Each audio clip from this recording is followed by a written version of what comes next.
Well, it's actually been a few days since I went to CarMax in the Cybertruck, and it did not go how I expected at all. After sitting there for almost an hour, they came back and said that we are unable to put an offer on your Cybertruck, or any Cybertruck for that matter, until it has been at least a year since you purchased it. And there's only two reasons that I can think of as to why. Number one being the volatile Cybertruck market is just too crazy, they don't want to get into it, so they're just waiting a year, or more likely, they're worried about the litigious nature of Tesla and what would happen, say, if they bought a Cybertruck and then that person got sued and then that person sues CarMax because they should have known, or I don't know, something like that.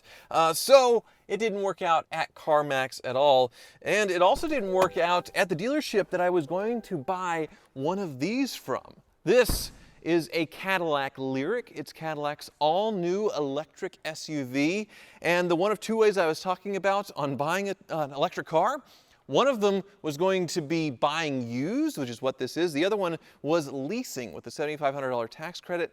And most makes way overvaluing their residuals on leases. You can get a really cheap lease, like Ed did on an Audi e-tron for, a couple $100 a month on a $100,000 Audi for 2 years. There's other instances of that, and that was going to be the case with the Lyriq, except it turns out it didn't qualify for whatever reason on the lease for the $7,500 tax credit. So that blew it up, and they were going to give me MSRP for the Cybertruck, $102,000. But my backup was this. It's a 2023 with 9,000 miles, 300 plus miles of range. This is the two-wheel drive, but it is the launch edition and very, very loaded with the Super Cruise, which is a rival to Tesla's Autopilot, installed and working.